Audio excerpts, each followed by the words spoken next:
Sorry, then. Mum tried to bring me. There we go. Right, I'm ready. My bad. Oh, you have to edit that out. No, you don't have to edit that out. Here we go again. It's the fourth edition of the season already. And we found ourselves in a very fine atmosphere of the top six in these early days.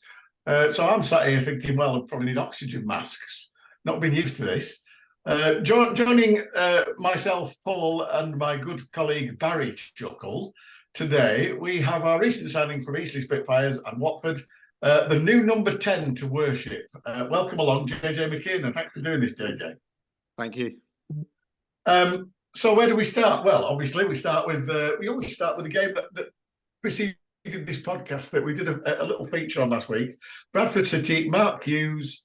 I didn't expect that goal, but bloody hell, that was good, wasn't it? I mean, no word of a lie. You ask the people that were there. I remember being in the car on the way, and I said, you know what? 3-0. Derek Adams waves to the crowd at the end, cuts a little bit of an ear. I did actually say that in the car, and lo and behold, did I really believe it? Probably not, but it turned out, didn't it? We got 6 numbers for Saturday. I know, yeah, but it was just it's one of those games where I've come away from it, and obviously Michael Mellon's got a couple of goals, JJ's got a goal, but overall though, it was hard to pick out who would have been my kind of man of the match for it, because I just thought across the whole side, there was just lots of really, really good, solid performances. I think you could really see the identity that we're trying to take as a team really forming. People know what they're doing. The way we're pressing is starting to take shape really, really nicely. We're poaching the ball in midfield and in the opponent's half, and we're making chances in those situations where we're pretty tough to break down. And then a couple of occasions when Bradford have had a bit of joy, Stuart Moore's made a couple of really decent saves. So you can just see that the team is taking shape really nicely. I know it's not the deepest squad that we've got, but I think the vicinity around the first 11 we have is really good, and all the players have gelled really quickly. And I mean, incidentally, I'll actually say probably there's more of a clear identity early on in the season than we had in the season that we were last in League Two. We got promoted under Derek, so that was really positive to see. And yeah, just a lovely, quite comfortable performance against a Bradford side who have a lot of very, very good players, but I think you could just see the difference in how the sides were set up. I thought Bradford they were kind of trying to move it around a bit, but they haven't really committed to that kind of passing, building up the back style. The way compare it to a team like Notts County, when they're obviously we did well to frustrate Notts County on that night, but compare it to a team like Notts County, they haven't. It's a far cry from something like that, and they didn't really look as. Despite having some really, very good players in there, I thought McDonald, who came on in the second half, was fantastic. He was a real classy player. But despite all that, we came on and we kind of generally ran the game, and we made the game how we wanted it to, and we've kind of got our just rewards from it. And it's just nice to see so many kind of different connections around the pitch going. The pressing's really on point. Michael Mellon's hit a lovely free kick, and then a great bit of interplay between JJ and Michael Mellon to set the second goal. And just a lot of things seem to be clicking and working, and just feeling very positive about the season, really. I think the thing for me was that we just for once, and we weren't seen as used to doing this last season, we actually chances presented themselves, and they were the free kick.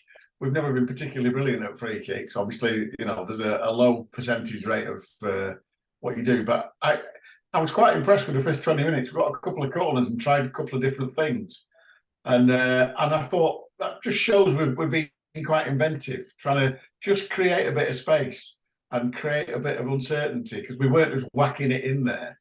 And the corners sort of like we delivered and gave them a bit to think about. And then obviously Mickey Mellon scored with that free kick, which was like, wow, we scored from a free kick. It's brilliant. And a shout out for to the delicate turn from Jan Songo to win the free kick in the first place. Yeah, that's right. On the edge of the area, which is not generally not what you're expecting to see from Jan Songo. You're expecting to see him a bit deeper in midfield, maybe kind of destroying things and breaking up play a bit more. No, but to pick the ball up on the edge of the area and kind of still a bit of a Cruyff turn to a midfielder who was captaining a championship side in the not too distant past. It was pretty good to see that. It was, and as you said, I mean, personally, if I was, and I understand why the match sponsors gave it to Donald Love, but personally, I'd have probably given it to Jan. But it was hard to pick a man of the match because everybody put a shift in, didn't they? Yeah, Abby was really good. I think, like I said before at the start, it's just one of those performances where I've come away and I've just thought, it's really hard to pick out too much from that in terms of individuality because there's been all the players have put in a really, really good shift, and it's just really, really positive to see again. It just feels like the side's coming together really, really nicely. And I was talking to about, well, I know 3 or 4 local Bradford fans, and I was talking to them after the game, and they're literally furious at the performance. And I said, well, you had 20 minutes after half time where we I won't say we struggled, but we didn't keep the ball particularly well and didn't counter attack particularly well, and so it was just wave after wave after attack, and all they could say was, "Yeah, but you look comfortable." And he said, and what tickled me was I was really impressed with the sort of right midfielder, Oye Goko, and he looked like their best player, and he took him off, and I was like, "Oh, all right then, yeah, he looks a threat. What a good lad, what a good athlete, quick, and he sort of like kept taking the ball forward, and Adam May was having to sort of worry about him more than he was worrying about Adam and etc. And then he took him off, and I thought that, and then the Bradford lads at the end when I spoke to him said, "But bloody typical Mark Hughes. We have loads of good players, and he says he's a good right back. I think I'll play right midfield. Oh, he's a good left back. I think I'll play him in the centre." And I went, "Yeah, it's just it's funny, isn't it, how things work out?" But it must have been pleasing to play in that game, JJ. Pretty decent crowd, pretty hostile atmosphere. But you're getting a flavour of what League Two's about now, aren't you? Yeah, I mean, it was a great game to be in. Obviously, coming into it, Bradford are always going to be a side that are going to be up there in League Two. With the massive following they got, I mean, it made for a good atmosphere on the day. Do you know what I mean? So, yeah, it was a good game. But yeah, you yourself, obviously, happy to open your account. And I said it in the intro. You're playing as a 10. Do you you looked fairly comfortable in that role in all the games you've played, and I think you've got you come across having a really quite agile football brain and 2 good feet, and you showed that with your goal. Yeah, I appreciate it. I could play I usually play anywhere really in the midfield. Could play a bit deeper. I prefer to play a bit higher. I like to do box to box. So I like to think I could kind of do it all. But yeah, I mean the goal, good little piece of link up with Michael Mellon. Ball came back, and just when you get the ball in front of the goal, it's about finding the corners. And luckily on the day I did. Yeah, you did. It was funny because you sort of like, did you shin it in or did you miss hit it? Because it sort of like bobbled, but because your placement was good, the keeper stood no chance. But I did notice that I was expecting you to celebrate, and you were sort of giggling as you were walking off, like, "Oh, I miss it that," but it went in. Is that right? The ball, when I played it to Michael Mellon, he kind of, I don't know if you've seen it back, he kind of chips it in into that box area, and I judged the bounce. I was just going to whack it, and it kind of like slipped to the side. And then when it got to the side, my thinking was just get over the ball. You don't want to sky this, and kind of hit it into the ground. But like hitting it into the ground kind of helped me because kind of throws the keeper off, and it picks up pace as it hits the ground. And then it just in the corner it went, and then off you go. Do you know what I mean? Yeah, it was good. It was good that he scored in front of the home fans as well, because obviously they like to see our forwards smash them in that end. Last season we had a particular run where we weren't scoring that many at home, and when we did score at home, it was down the other end. I think we went about 6 or 7 games without scoring in the bloody home end, didn't we, Joel? I think it was something like that. Yeah, I mean, picked up around January briefly, and then it tailed away again. But no, and it's nice to get a little rundown on the finish because I think, like you say, in those situations when, especially when it's your first, you're in front of the home end and it's potentially your first goal for the club. But I think you'd think, oh, I'm just gonna smash it as hard as I can and just hope for the best to kind of keep the composure and just steer it, use the kind of bounce and use the way use the bounce off the pitch to try and beat the keeper. It's good. It's keeping your head when you're finishing rather than doing like something that I don't know, somebody like me might do, just hammer it as hard as he can. Yeah, exactly. This is just about keeping the composure in front of goal, and luckily on the day, like I said, I did. So then we went on to get we got what's it called, a penalty. We got a penalty, Joel. 66 games without a penalty, and all of a sudden, and I thought Jake Taylor was very cheeky there. I was like chasing a ball that he knocked through, and there was a little bit of a humdinger by the fullback because he let him go, and then he got knocked and tripped by the other guy, and Jake, fair enough, made quite a bit of a meal of it. Now it was a leg out. But I'm basing this on the previous 66 games where somebody could machete one of our lads' heads off, and the ref would like play on. So it made a nice change, that, didn't it? When he gave it, honestly, there was like a second where the whole man went, "What? Yes." I know, because I think we that was it. We've been playing a nice little few sets of passes, and we're 2-0 up, and we're going the last 5 or 6 minutes, and just like don't faff around with it. And I think it was Lil, wasn't it? He popped a little ball over the top, a bit of a hopeful one. Yeah. And then Taylor's just run onto it. Like you say, the fullbacks just let it bounce. I think McDonald, the midfielder's in there. It's just a bit of a lazy leg, really. That Taylor's nipped in front of me. He's dangled out a bit of a lazy leg, and he's every right to go over. And you can kind of see. I mean, I think with penalties, a lot of the time, you look at the reaction of the players, and the Bradford players weren't complaining, were they? They were just like, "Oh, for God's sake!" No. To be fair, 3-0 down. At that point in the game, you probably wouldn't have that much fight in you left, would you? But and it's been a while. I think it has to be said that maybe part of the reason, and there were a few decisions that didn't go our way last season, and they maybe should have gone our way last season. However, I think on the flip side, you probably have to say we didn't spend a great deal of time in the opposition box last season, so I think that might have contributed a little bit. But it's been a while, and it was nice that Michael Mellon was able to step up and tuck it away, because I think historically we've not always had the best record with penalties. I think we were saying just before the podcast in our first season. I think the word you're looking for is crap. Really? Yeah, I think we must have I think we only scored 1 out of 4 in our first season in League One, and wow. And I remember there was a season in League Two as well. I think the conversion rate for penalties is around 80% generally, 75 to 80%. But I remember there was a season, I think it was 18-19, and we won 5 penalties and we missed 4 of them. So we missed 80% of our penalties rather than scoring them. So that was quite. So there's a bit of bad history there, but it's nice to see someone like Mellon step up and take it very confidently. There's being able to hit a ball well, and but then there's kind of the slightly different skill of being able to take a penalty well. I think you got players like Cole Stockton's a very good example, who could strike a ball magnificently well, but couldn't not from 12 yards. Not from 12 yards. Kevin Ellison's another one, a fantastic striker of a ball, but absolutely rubbish at penalties. So it's nice to have somebody who feels confident backing themselves in those situations. Yeah, very good.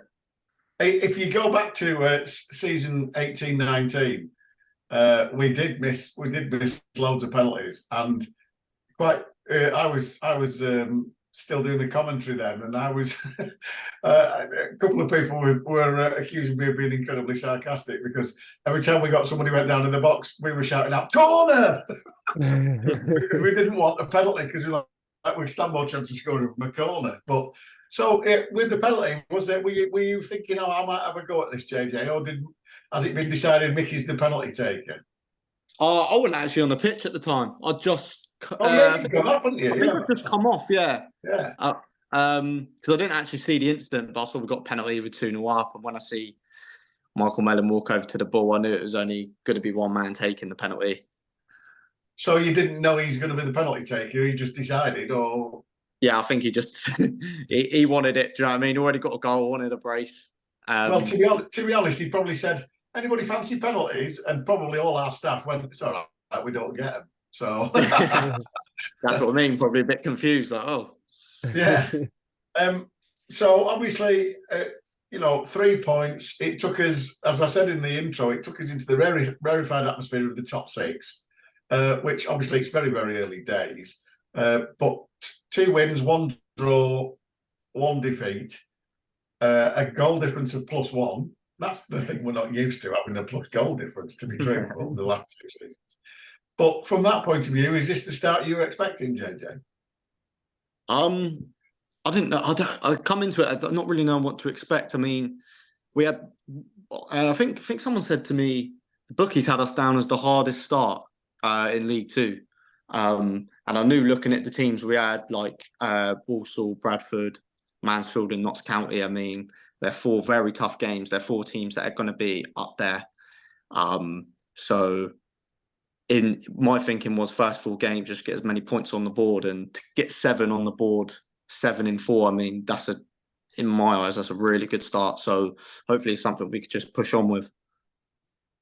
Yeah, I agree in the fact that it is, important in this division, if you're going to be there or thereabouts, to win as many home games as you can, and then pick what you can up away from home.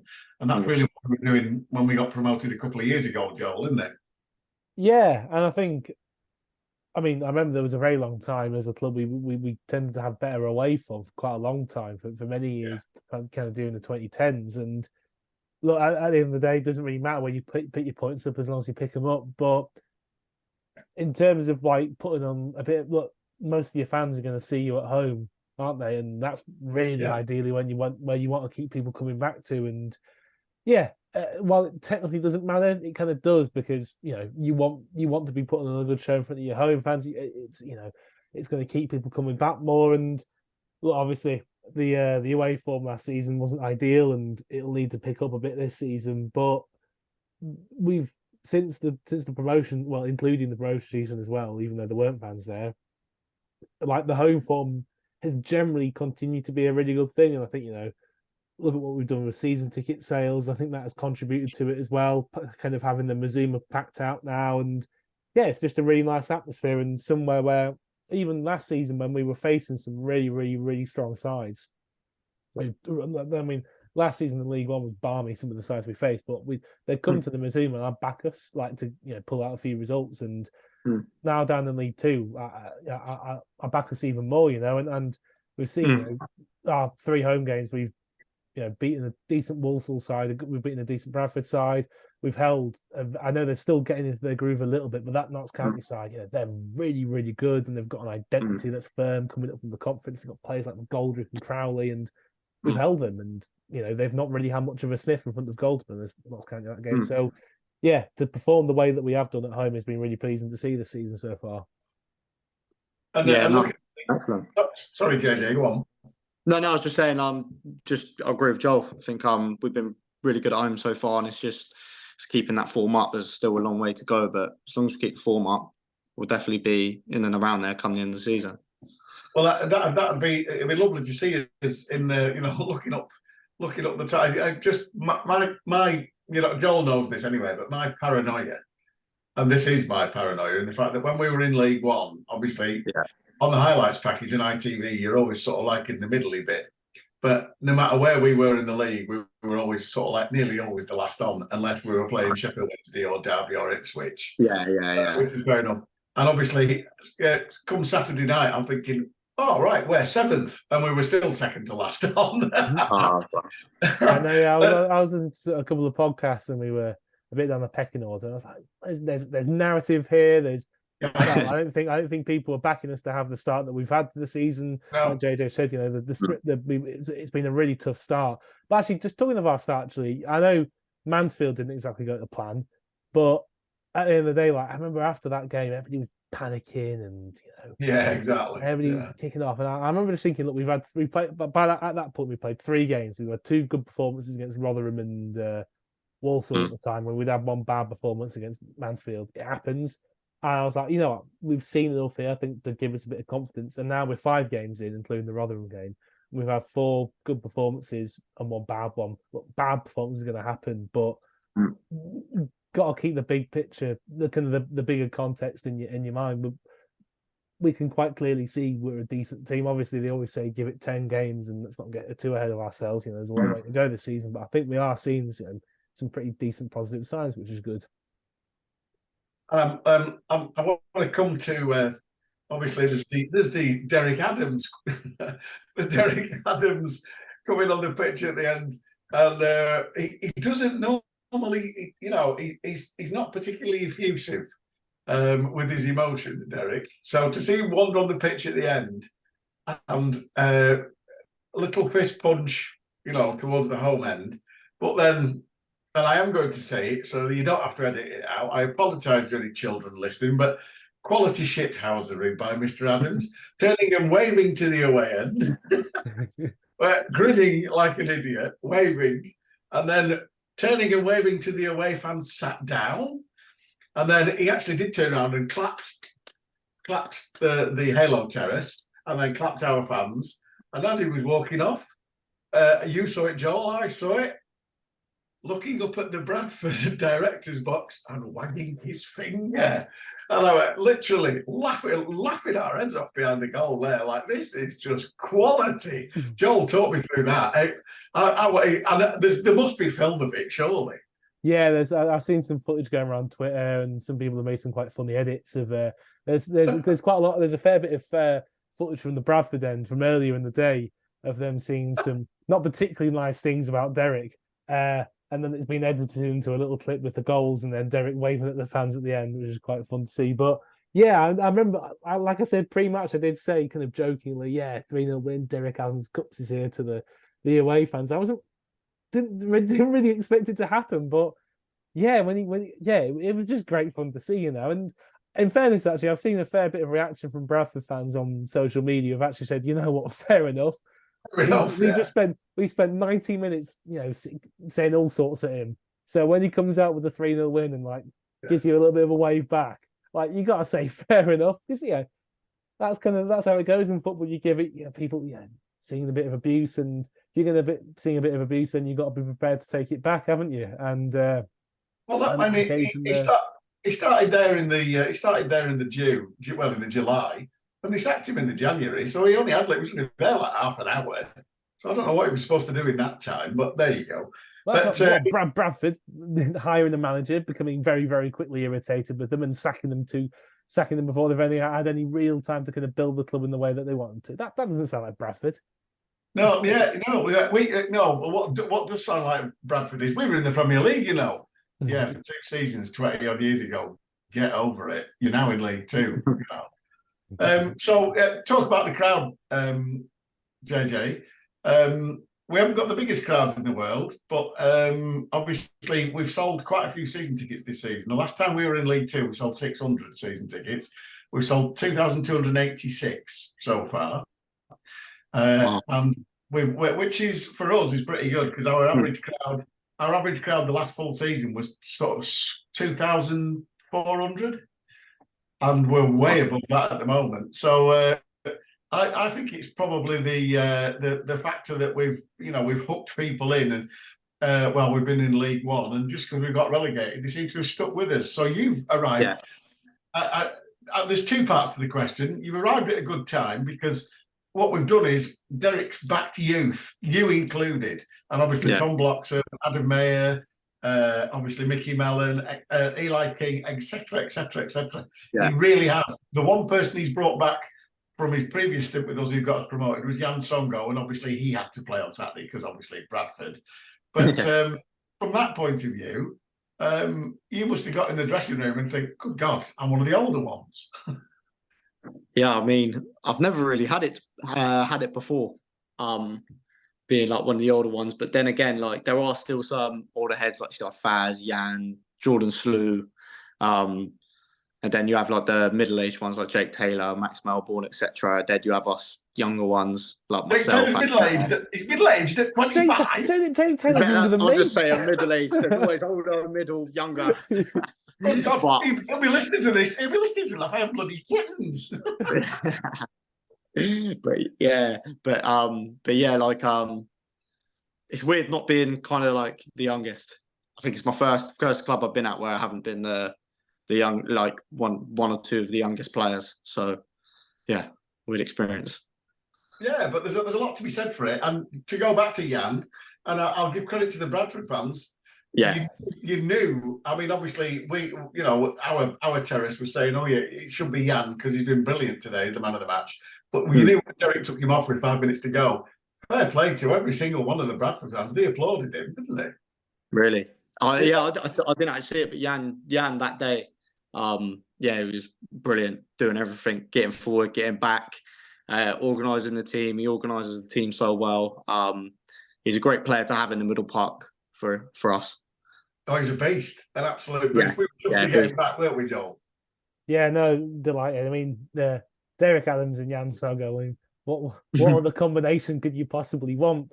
But yeah, I think it is interesting to see, like you say, that mix of youth and experience. I mean, in that attacking quartet, JJ's the oldest, and then behind you've got Eli King. I think he's must be only 21, 22.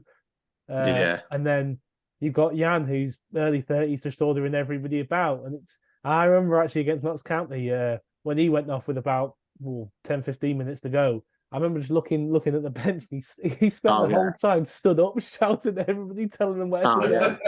Yeah, you could hear him on the pitch. Do you know what I mean?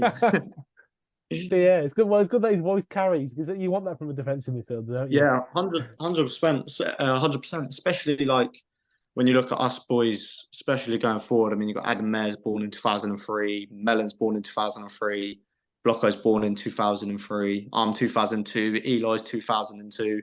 I mean, like, then to have someone like Jan behind us, kind of almost like coaching us on the pitch. Yeah. Do you know what I mean? He's a great player to share a pitch with. We had Stuart Moore on a couple of weeks ago, and he was amazed at the youth in the dressing room. And we were sort of teasing him, saying, "Are you taking goal kicks with Adam May going, Grandad, pass it to me?" Yeah, it does. It is funny. The age groups. I mean, like, there is actually a mad difference when you think about it. I mean, there's not many managers in the Football League that would take on that many youth players. Do you know what I mean? And trust them. So, yeah. It's invaluable experience. And I know, obviously, yourself, we'll talk about it later, but obviously you were one of our marquee signings. But obviously, people like Eli King and Tom Bloxham, it's great experience for them because, as you said, Derek's put their trust in them, and Derek's put his trust in you with, like, you can make the step up from. I mean, and we were in the conference for like 20 odd years, 22 seasons. And it was a great place to be, but that wasn't 22 seasons, was it? No, it's 13 seasons. Sorry, I'm adding 10 years on there. But like, from that point of view, it's a tricky league. There are loads and loads of decent players, and there's teams in there like Chesterfield and and last season Notts County and Wrexham, and it's a decent division. From your point of view, was it an easy decision for you to just sort of like, right, okay, yeah, Morecambe are interested, I'm off? It was, for me, it's always been like, when the offer come about, it was with how much kind of they were sort of in touch with me. It gave me confidence in coming here. I mean, the one thing, like, obviously being from Southampton, I'm about 5 hours away from home, so it was a huge sacrifice, and I had to think about it. But at the end of the day, it's the best thing for me to come up here, like I said, gain valuable experience. So in the end, it was a no-brainer, really. Yeah, and was it the fact that Derek sold it? Derek and Greg sold it to you and said, "Look, we're keen, and you can make progress here." Yeah, exactly that. I mean, had a call with them, and it's just the confidence they kind of showed in me, and they sold it to me. It's a project I want to be involved in. Do you know what I mean? So, yeah. Looking at where we're going on Saturday, we're at Harrogate. Harrogate have got a couple of our ex-players who were very, very decent players at League One level, Joel. Anthony O'Connor and Liam Gibson. And interesting today that Derek's come out in the Radio Lancs interview and said that we were outbid by Harrogate for Liam Gibson, so they could probably offer him more money. So I don't blame him for going there. It's a short career, etc., etc. But they'll prove a difficult task because obviously they're pretty good on their own patch, although they've not had the best of starts, Joel. Yeah, I mean, Harrogate, I mean, they're not the biggest heavyweights at this level, but I think you see with some of the signings they made, the fact they've been able to keep hold of a player like Luke Armstrong. I know it's a bit more up in the air in this particular transfer window, but in the kind of couple of years before, the fact that they've kept hold of him, and you see with some of the signings they've made, they've obviously got a decent level of backing, and I think not just Gibson moving there this summer, but Anthony O'Connor going there in January. He's a very, very good player for this level. And, I'm surprised to see them have the start that they have had. I think myself and a few other people were thinking, they're getting Gibbo in there. Anthony O'Connor's a very good player. He falls at left back. Just kind of looking at the team from the last few weeks. They've got some really good players. But yeah, it's been a poor start. And I think even in their one win of the season against Doncaster, apparently they didn't play particularly well on Saturday. They've not had the hardest start, I'll be honest. Forest Green, Tranmere, Accrington, and they've been. I've looked at the Accrington game. The Accrington have had a man sent off, but they've still gone to win the game. And just looking at some of the stats, they've had a load of chances at Accrington. So yeah, it surprised me that because they're a club and it's a manager all right, but it surprised me that they've had not a great start to the season. But hopefully, it is something that we can capitalise on. And have we done anything? You worked on anything this week to sort of counteract Harrogate? They do like to trend to. They do play a bit of football, but they like to get it forward fairly quickly. Harrogate, and obviously Derek likes to be well. I'll put it plainly. Derek likes Derek ball, where it's like, let their centre halves have it. Everybody else will close down, and usually the worst passes of the ball are the centre halves, and that's how it works. Is that how it's been going, JJ, in training? We've been doing little bits on Harrogate. I mean, we'll do some more tomorrow, day before a game, look at shape, etc. But we know what type of team Harrogate are. We know how they're going to play. It'll be one of those games. We just, like I said, Harrogate like to play a long ball. So you already know what type of game you're in for. You're in for a battle. So it'll just be about just keeping our composure. I mean, I know Harrogate are down there, but there's no games in this league are easy. That's one thing that's for sure. So we just need to be on it like we have been and do our best to get the 3 points. I think, I was trying to be subtle and say they like to get it forward early, but it's the sort of game where Big Faz comes into his own, Jolie, because he eats them games for breakfast, doesn't he? Yeah, I mean it's a tough game, obviously coming up against a forward like Luke Armstrong. Although, it's worth saying that he was left out the first game or two of the season, as he was looking to get a move away from Harrogate for whatever reason. That's not happened. I think there's been rumours about Harrogate demanding quite a lot of money for him, and other clubs not quite finding that an agreeable amount. But yeah, he's a good forward. Is his head going to be in the game? Who knows? But it'll have to be going up against Faz because he's very dominant in the air, and Jacob as well. I know Jacob's a bit more of a slight frame than Faz, but I thought come on, get it out. What is it? Was it the Lion and the Gazelle? Lion and the Gazelle, yeah. But I thought Jacob did a fantastic job against Andy Cook on Saturday. Andy Cook's a big lad as well, and he holds the ball up well. I know he's not had the best start of the season, Andy Cook, but he's a good player at this level. He does hold the ball up well. He's a good physical centre forward, but Jacob was pushing in front of him, nipping to the ball ahead of him, and we've got a couple of very different kinds of centre-backs who complement each other quite well, and they've got different ways of getting the better of their man. So, yeah, while, it's one of the, I'd say Luke Armstrong's probably one of the tougher forwards you're going to face in this division. I think we've got the centre-backs to be able to deal with somebody like that. And they're doing some, I don't know if you've ever played at Harrogate, but it's just on the outskirts on one of the main arterial roads to Knaresborough and York, and it is the tiniest ground it makes Salford look like the San Siro, doesn't it, Joel? And I know I can ask that because obviously me and you managed to get there during the season when there was no crowds there, because I met you for the first time there, didn't I? And it is basically at best probably glorified Northwest Counties, and I don't mean that patronising. I'm just like, there's no room to expand, is there? No, I mean, to be fair, with the COVID regulations ahead at that time as well, it made space even more tight when you're moving around that.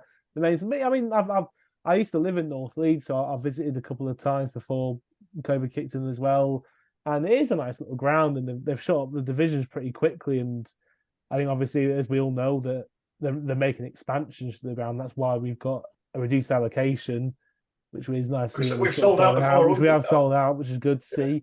But yeah, it's a tight little ground. At the end of the day, they've risen through the leagues quite quickly, and they're not a particularly historic footballing town. But at the same time, they've done well to put together a decent side and continue to compete at this level. So, like JJ said, we kind of know what they're going to be like. They'll be a bit more direct. They'll be physical. They often play with quite a lot of energy. So yeah, it'll be a good game, I reckon. I'm actually thinking the opposite. I'm actually thinking, if I think back to the promotion season, I think Carlos scored after 45 seconds, and then that night Percival got sent off. That's right, isn't it? Yeah, I remember. I remember we battered them for about 25 minutes. And I think they'd been about 3-up. I think, and then a couple of one-on-one. Yeah, and then I think we just soaked it up, and then that was it. Nat got sent off, and then that person got sent off, and then those last 15 minutes, it was notwithstanding they bring Mark Beck on and just lumping it up to him. And they've got the other big lad on as well. I can't remember what he's called. Aaron Martin, that's who it was. But it was, yeah. I mean, just actually on the point, a little aside, mentioning about the promotion side, and you obviously talking about a lot about how this side's quite young. It is quite fun to contrast how the side that Derek put together when we got promoted, that it was full of grizzly old lads. I'm sure Sully appreciates you calling him that. Yeah. Well, I think he's probably one of the younger ones on that team, but. And then now he's put together, the side we've got at the moment is very much more centered around you. So it's just, quite interesting to see that development, and it's good to see. Yeah, it is, and like I say, it's not a bad pitch, isn't it, Harrogate? Is it Weatherby Road? It's called, isn't it? Yeah. I think it's called the Environment Stadium or something. Yeah, but it's Weatherby Road. Yeah, Weatherby Road, I think it is. Yeah. But the pitch isn't bad. It's just they don't play on it, as you probably know, JJ. So you'll be in for a fun day. But if you can get it down and play, I think we've got enough that we can go there and get something. Hopefully, what do you say? Yeah, 100%. I mean, we know what, like you said, we know how they're going to come. They're going to come with a lot of physicality, a lot of long balls. It's just, if we could deal with them long balls and get the ball down, play our game, we'll be all right. We just need to go there with our heads on and see what we come out with. Yeah, I think it'll be like I said, we said a couple of weeks ago that the interesting away game we had at Mansfield was a bad time to play it, because Nigel Clough's built a side over the last sort of 3.5 seasons where he's accrued players that he's wanted, and they've fit into a system, and now he's got them playing as he wanted, and I think they'll be there or thereabouts. Harrogate may be a little bit different, but from your point of view, like you said before, all games at this level are difficult. I'd be happy to see us come away with a fighting 1-0 win. What about you, John? Yeah, I don't care. I don't care about the scoreline as long as we win, to be honest. But then, it'd just be nice to maybe. I think from last season, a lot of fans have become wary of our away form, and I think if you look at last season, just look at the caliber of teams we were facing, and going away to places like Hillsborough. I know you don't want to be too down on it, because other teams of a similar size to ourselves have gone away and got some good results at places, and we've had a couple. But it is very, very tough when you go to places like that. League Two, it's a bit more of an even playing field, probably. So that's not to underestimate it, obviously, but hopefully, it will give us the chance to be a bit more positive in our approach to the game, and hopefully we'll be able to get 3 points from it. Well, it's a tightly packed ground, but we've got an allocation of 400 and we've sold it out, JJ. So you'll have some backing. That always helps, doesn't it? Always helps. especially away from home, like always helps. I mean, like with Mansfield and Rotherham was a decent little turnout as well. But like when you do get that backing away from home, it always gives you that extra push, you know. Well, fingers crossed. We'll have a chat next week about the tight 1-0 win or whatever it is that we come away with. Yeah. Keep the phone going. So we'll come to you now. As you suggested earlier, you were born and bred in Hampshire, Southampton. Is that right? Yeah. And obviously, you were picked up Watford under 18s. Was that correct? Yeah. And then obviously your career trajectory was you went on loan to Bohemians. That was quite a move. How did that come about, and how did you find that? That was I must have been about 18 at the time. So that seems like 1,000 years ago then. Yeah, it feels ages ago now. I think I was about 18, 19. It was January, and Watford first team were having a lot of trouble with COVID and stuff. So I was regularly with the first team and stuff, and I was supposed to actually make my debut in the cup against Leicester. But I ended up getting ill, so that unfortunately didn't happen. But as I recovered from that, the club had sorted me, and club and my agent had sorted me to go out to Ireland to play in the Irish First Division for a couple of months. I was only out there for a couple of months, sorry. But yeah, it was it come about really quickly, to be honest. Really quickly. So yeah, it was just literally pack your bags and go type thing. Do you know what I mean? So how did you find Ireland? Yeah, it was good. It was a great experience. I mean, it was my first time actually living. I lived with a few lads, but living without your parents or your family around, or a Diggs family. Do you know what I mean? So I lived with a couple of lads. One other lad had come over from England, from Cheltenham, was on loan there, and I stayed with another lad who was Irish. And yeah, it was really good. The level was really good as well. And it was great. It was like my first proper experience of men's sort of football, and men's proper changing room. And it was good for me. And then obviously you came back, and then obviously Eastleigh kept calling, and Eastleigh just probably right on your family's doorstep, isn't it?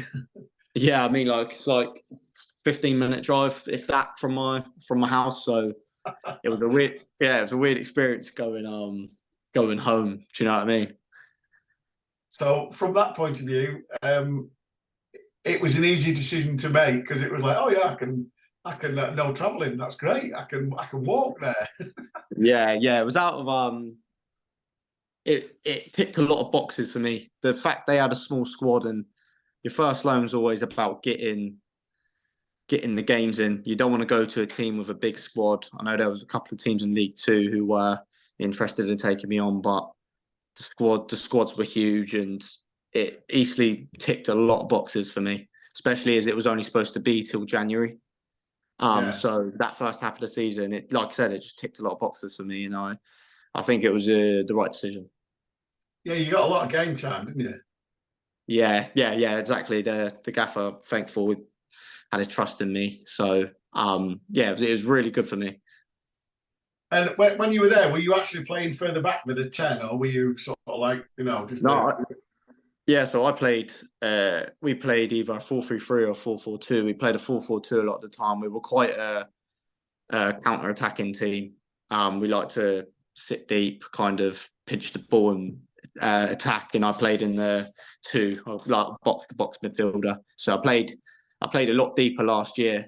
It was a lot harder to get forward and get goals, but yeah, it was, like I said, it was really good for me. Kind of the position I was playing, it was kind of doing a bit of everything, bit of defending, bit of attacking, getting around the pitch, tackling, trying to chip in with goals here and there. But yeah, it was good. Well, here you are. You've explained how you ended up at the Shrimps. It's not 15 minutes from home. So are you settled now? Have you got somewhere local and what have you? Yeah, I'm fairly local. I'm about 15 minutes from the ground. And I'm staying with one of the lads, Tom Bloxham. He's a good lad, so we've got our own little place together, and yeah, I'm really enjoying it, to be fair, at the moment.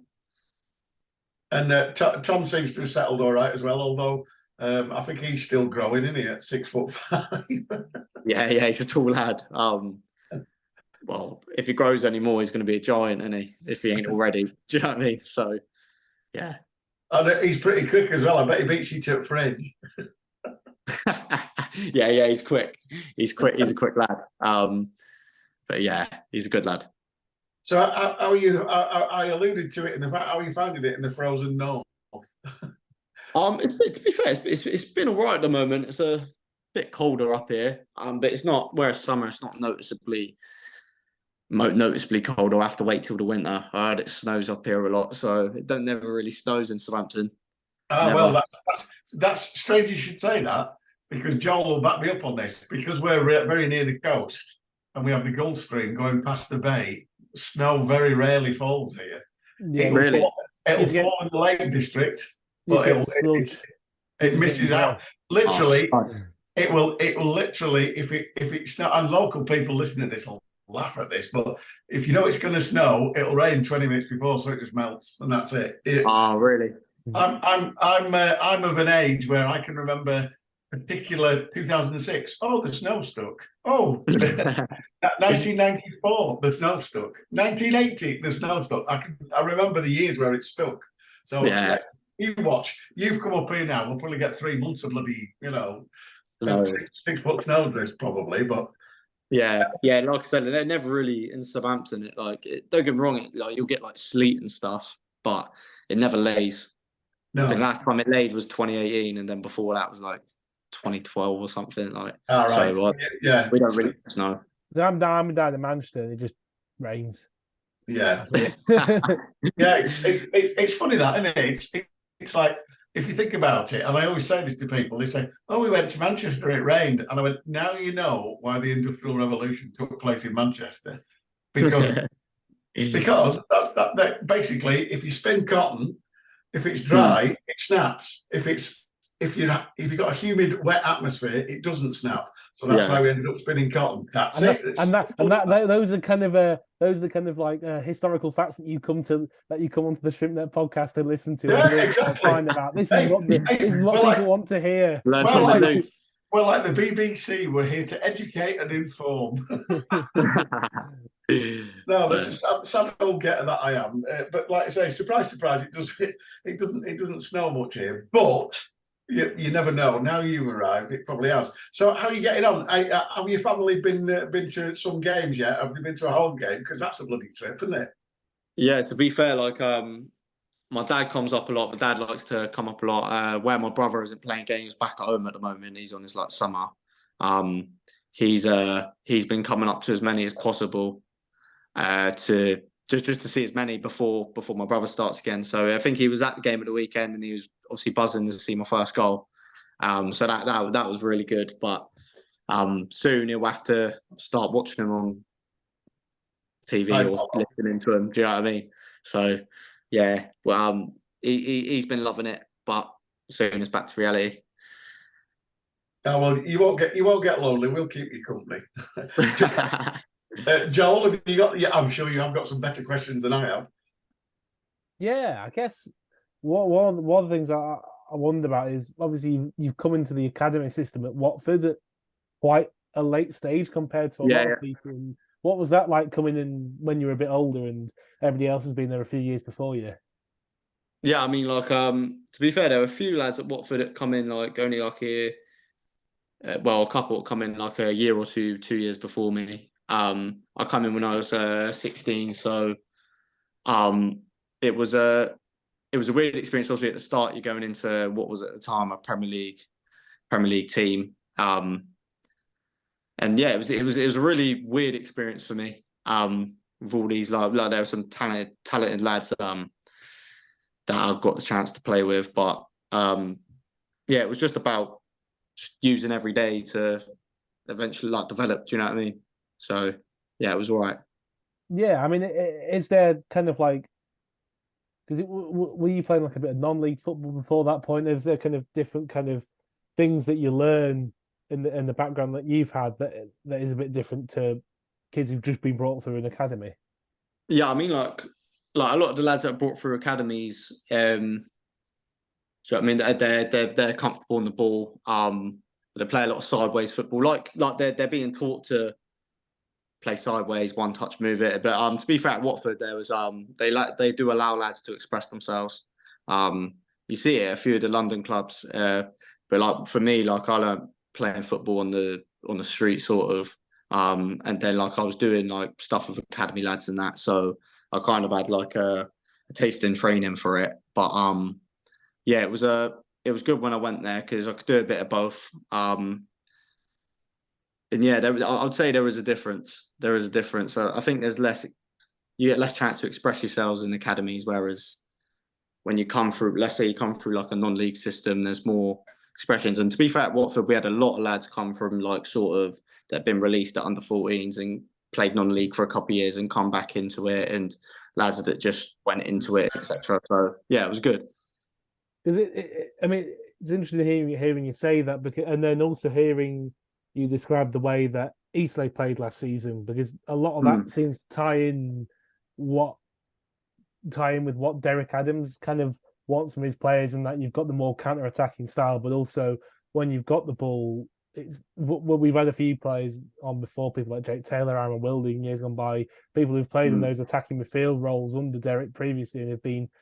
And it always, we get the impression that Derek is somebody who very much encourages you to have that bit of creativity and flair and freedom, just to kind of be a bit imaginative in your own right. And is that something that you've experienced so far under him then? Yeah, 100%. I think he's been really good with not only just me, but like a lot of the lads, especially us younger lads, like helping us develop. He coaches us. We'll be in training doing stuff, and he'll come over and say, look, like, you should be doing, like, you could do this at X, Y, Z, etc. He's been really good, and it's that, like, he allows us to express ourselves, especially when we're in the final third. So he's been really good on that part. Yeah, and I guess you see with a lot of modern day football, some managers will want to kind of almost be a bit more possessive of what the players are doing on the pitch and have some structures in place a bit more. But yeah, sounds like Derek's more towards the improvising, kind of, show a bit of flair. Yeah, he does. There's a bit of both. You've obviously got to have a structure, and I feel he structures us very well, and then just allows us. He allows us to be creative. He just loves us to get shots off, crosses in the box, just make it hard for the opposition defence, really. So on that part, it's really good. And then kind of touching on the non-league stuff a bit as well. Obviously, you've played that season, non-league last season with Eastleigh, but I say non-league, but it's National League, and that's not a million miles away from League Two level, really, especially these days. So how have you found the kind of step up? I know a lot of people say that the kind of top end of the National League isn't really that much different to the bottom end of League Two. So I wonder, somebody who's now kind of going through that transition, how do you find the step up from National League to League Two? Yeah, like it's just been really good. Found it all right, to be fair. Like you said there, like I don't think there's much difference at all in the sort of level, especially with the teams up the other end of the table. I mean, like Notts County last year were just probably the best team I faced, even better than the teams we played so far this season. But yeah, like I said, like especially the top end of National League, they're like a lot of them teams could play in League Two and do all right. Do you know what I mean? I don't feel there's much of a difference, but still, like the jumping level's been it's been good. Just need to keep doing what I'm doing, just working, and it'll be all right. Yeah, and just going back to kind of some of the way that you're encouraged to play in the final third. I think one thing I've started to notice over in the first few games of the season are those kinds of those relationships and bonds on the pitch with your teammates around you. I think we've seen in the first game against Walsall the link up between, I think it was the entire attacking quartet, wasn't it? Pretty much for the for the opening goal, and then obviously for your goal at the weekend, you've found that little pocket of space. Boxing's found you, and then you've done the little 1-2 with Mellon. So are you starting to feel more and more kind of over the course of pre-season, now the season started, that you're starting to get those link ups, you're starting to read what each other's going to do and stuff? Yeah, I feel that's the biggest thing. Like when you first play together and first train together, and you don't know what each other's movements, etc. Like, I mean, you do as the season goes on, especially pre-season, you kind of get to learn that. But I feel like especially us lads, kind of more tacking. We're starting to learn each other's movements, and like the last goal on the weekend, you could see that it's just we're learning each other, and the chemistry's been building, and it still will continue to build. And yeah, it's been really good so far.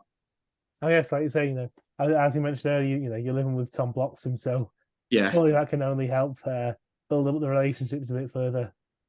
Yeah, exactly. Like, it's always good to live with someone, like, especially on the pitch. Like, it's little things like that that really do help you within a game, to do better, to build that chemistry. So it's been really good. Unless you accidentally nick his milk, then I don't know. Might make it a bit awkward.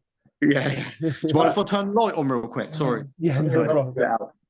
Sorry, still got a bit dark. We have light. My bad.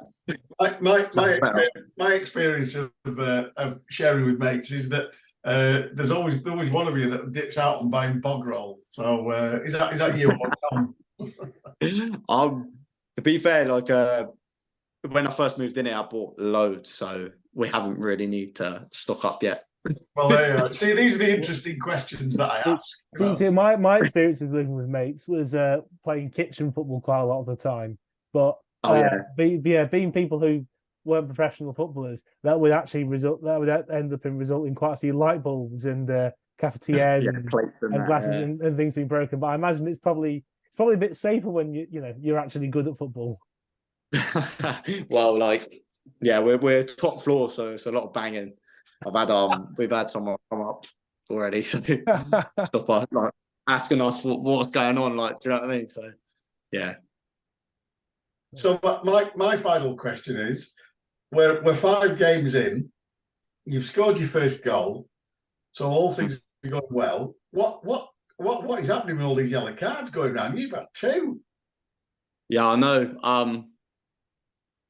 It's mad because I've only found out as well, like 5. I think is it 5 yellow cards and there's a suspension. Yeah. But then, like, especially like the first game, like the refs are just dishing out yellow cards like I've never seen. Like my first yellow card, there was a free kick, and I was kind of where the free kick incident was, and someone's gone to play it back to that incident, and it's kind of hit me on the leg, and he's gone off in a different direction, and the refs put me for it. I couldn't believe it. And then the second one was even worse. The ball was there to be won. I've just swung a leg at it. He's actually kicked me and studded my foot like that, and he put me for it. Yeah. So I couldn't believe it, but yeah, it's the hardest things. Like, it's little things like kicking the ball away 2 or 3 yards, and it's not much, but when you've been programmed to do that from such a young age, it's hard to just stop because you subconsciously just do it. Your leg just does it. Then your brain's like telling you not to. I mean, I actually did it against Bradford and knocked it about 2 or 3 yards. And then looked round. I thought, and then I ran to get it and then put it back. And the ref actually looked at me and went like, "Well done." You know what I mean? But, that was a close one. I was like, it's hard when you've been doing it for so long. It's hard to just change your ways.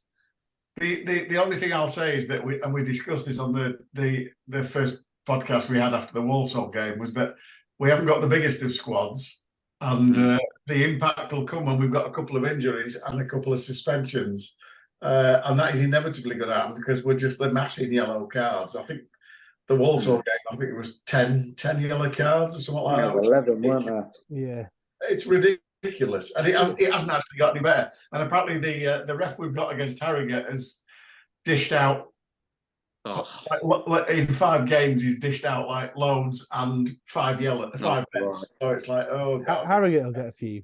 Ligas and Nanty, they don't mind the yellow cards. I think to be fair, it's one of those where, like, I kind of get why they're doing it, but especially the Walsall game, that was ludicrous. I remember, like, Don Love just seemed to be. I mean, it's a completely new, the whole multi-ball system.